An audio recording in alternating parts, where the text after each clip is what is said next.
আসসালামু আলাইকুম সুপ্রিয় দর্শক। আজকে আমি একটু ব্যতিক্রমধর্মী রান্নার জন্য আসছি।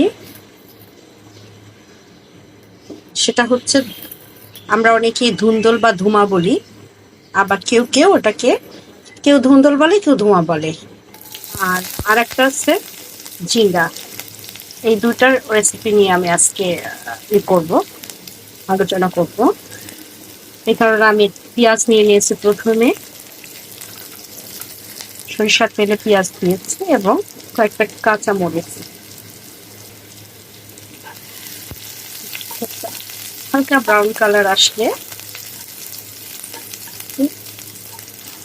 সামান্য পরিমাণ পানি দিয়ে দিব, একটু জিরা দিয়ে দিলাম, কাঁচা জিরা। পেঁয়াজ ব্রাউন কালার হয়ে গেছে, সামান্য পানি দিব। 1 চা চামচ আদা জিরা রসুন বাটা,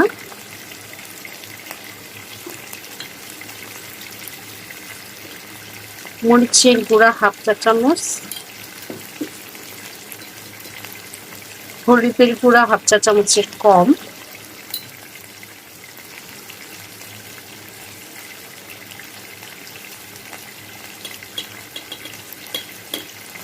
ধনিয়া গুঁড়া সামান্য পরিমাণ,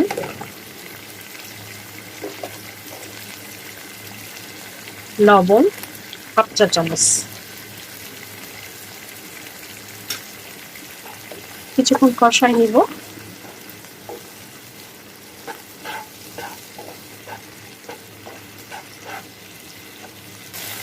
মশলা কষানো হয়ে গেছে, ঝিঙ্গা ধুন্দল দিয়ে দিব।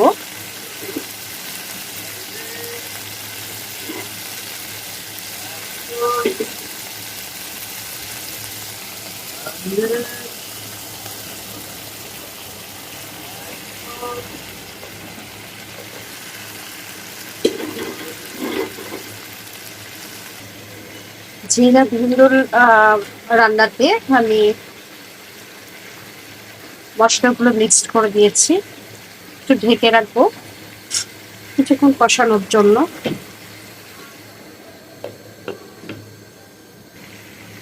2 মিনিট পর আমি একটু নাড়ার জন্য আসলাম। ধুন্দল এবং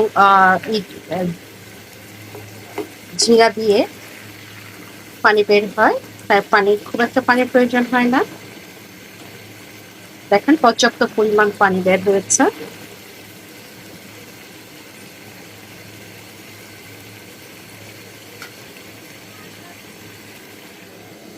আবার আমি কিছুক্ষণের জন্য ঢেকে দিলাম।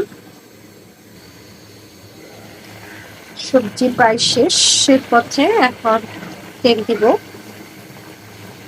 তার মধ্যে চিংড়ি দিতে ভালো লাগে, অনেক টেস্ট হয়, কিন্তু আমার পেট সবাই খাবারটা পছন্দ করে, অনেকের অ্যালার্জি আছে, এর জন্য দিলাম না। আপনারা চাইলে চিংড়ি দিতে পারেন। এখন তেল দিব। তেল দেওয়ার জন্য প্যান বসাই দিয়েছি, হালকা তেল দিব। একবার তেল দিয়েছি,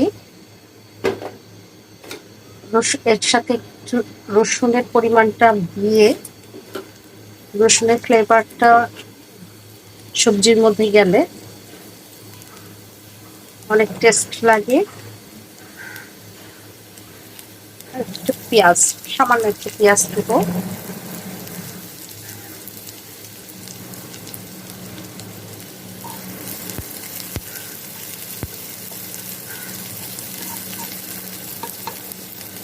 হালকা ব্রাউন কালার আসলে সবজিটা দিয়ে দিব।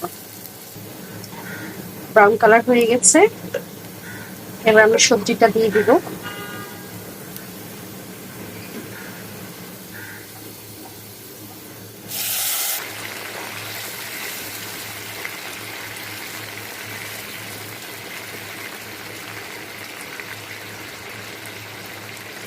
আমার ধুন্দল আর ঝিঙ্গা রেসিপি শেষ রান্না, এখন পরিবেশন করব। ধুন্দল আর ঝিঙ্গা পরিবেশন করে ফেলেছি। এই ছিল আজকে আমার রেসিপি।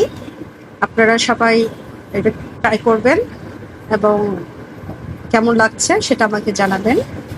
ভালো থাকবেন, সুস্থ থাকবেন। আসসালামু আলাইকুম।